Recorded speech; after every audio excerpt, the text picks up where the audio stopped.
Assalamu alaikum wa rahmatullah. Thank you, Mr. Chair. Thank you to the organizing committee for your kind invitation. So the topic of my presentation today is regarding transcarotid TAVR, and my goal would be to convince you, or at least to suggest that it is the ideal alternative approach. So let's address the elephant in the room, and the main question that comes to mind first is, in 2024, do we still need alternative TAVI approach, especially if you ask cardiologists? The answer is most likely to be no. And the second question is, if so, why transcarotid above all else? So do we need, in 2024, do we still need alternative access in TAVR? I'll give you a hint. And this is one of the last patients we did with transcarotid TAVR, and this is a look of his iliofemoral vessels. If we look at the literature, it seems that we're reaching a threshold of around 5% of patients, even in the most recent literature in 2024, that still require alternative access for TAVR outright. But we also have to take into consideration the patients that are going to femoral TAVR, and such patients, and again, it seems that we are reaching a threshold with around between 5 and 10% of major vascular complications, with their impact, negative impacts, both on survival and on operative outcomes. Whether these complications are diagnosed or not, we see that we're still around these 5% of major vascular complications in transfemoral TAVR. So to answer the first part of our question is, do we still need an alternative access? The answer is yes, because 5% of patients will outright require an alternative access. And if we take into consideration patients that are going to femoral TAVR, there is a portion of those patients that might benefit from an alternative access to avoid major vascular complications. So why transcarotid?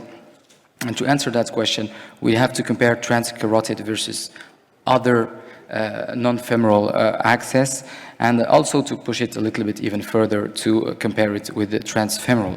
It is true that all the routes lead to the aortic valve, but not all with the same cost. Since Alain Crivier described technique in 2022, Thomas Modine came up and was the first to describe the transcarotid back in 2010, only followed by the transcaval approach.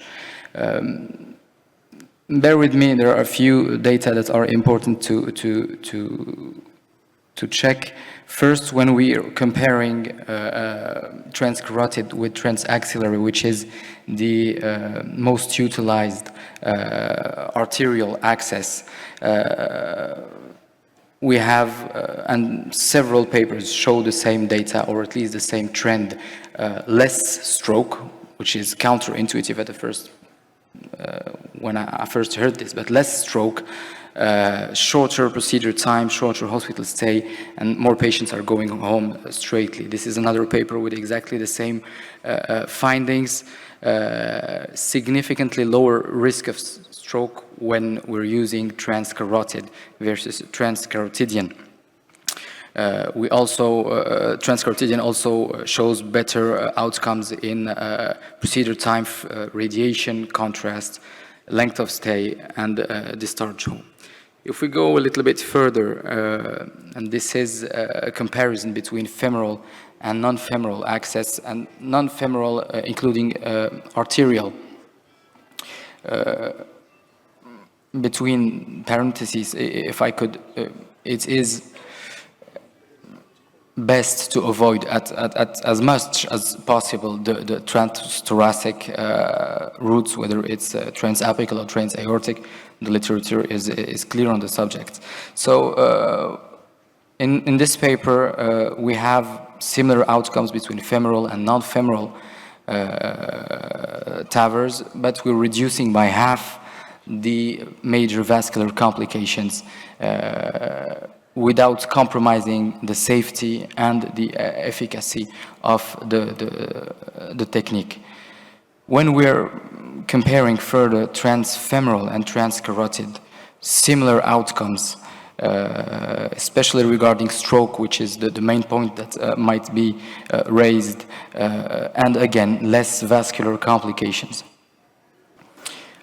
Again, same thing, so it's last presentation, I'll try to go a little bit faster, but to answer the second part of the question, why transcarotid? Because we know that non-femoral TAVI can yield excellent results, and when we compare different techniques, whether it is transcarotid with other accesses or transcarotid with transfemoral, we end up with excellent results, not more strokes, and while reducing the major vascular complications, which inevitably led to this trend.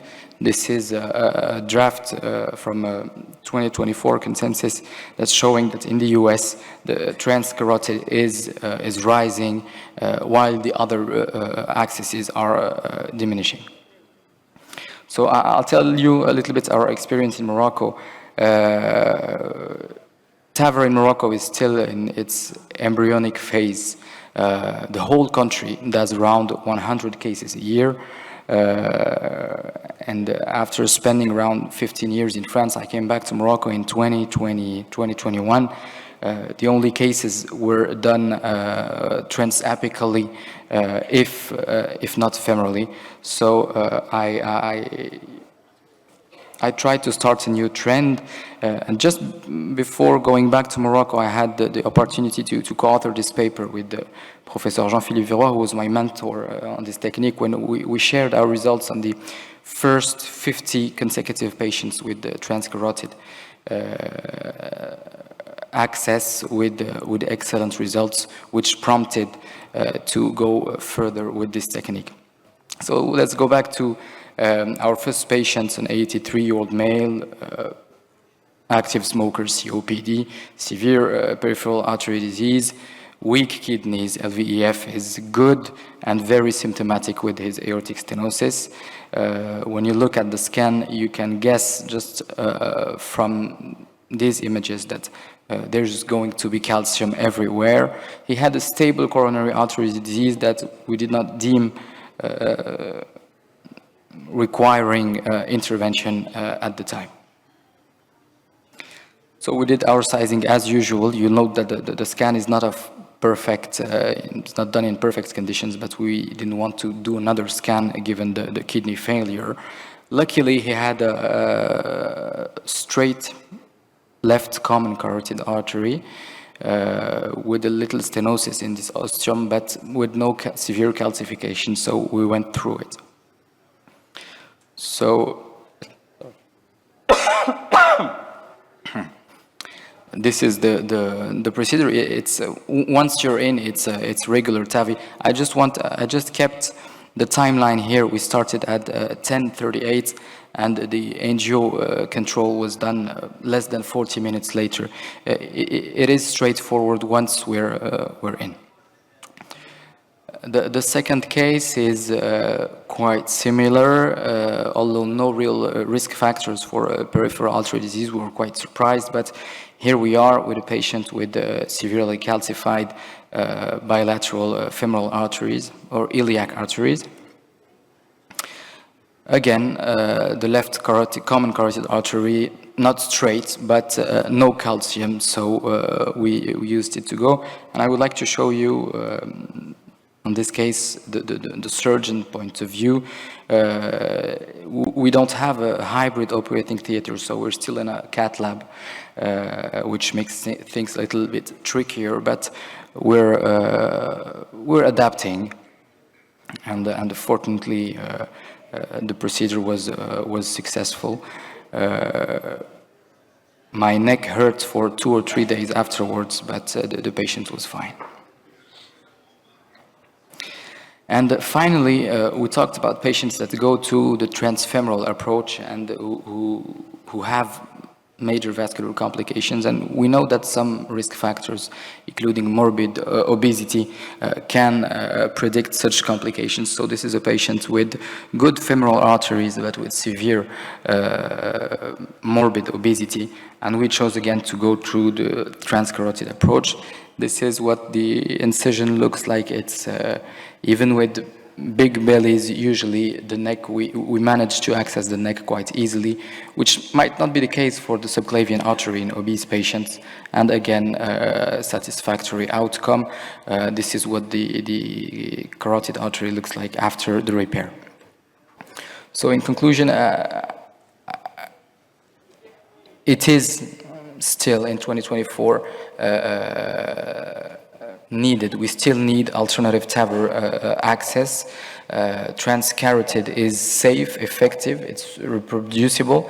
It has similar outcomes with the transfemoral TAVR and better outcomes from when compared with other non-femoral accesses.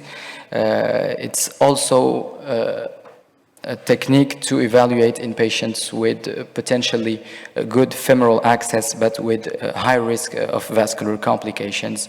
It is increasingly being used, and it's our first go-to access if the femoral arteries are not feasible. So to go back to the all routes lead to the aortic valve, yes, certainly, but the surgeon by either surgically with SAVR or with TAVR, whether transfemoral or transcarotid, I think has the keys to open the way. Thank you very much.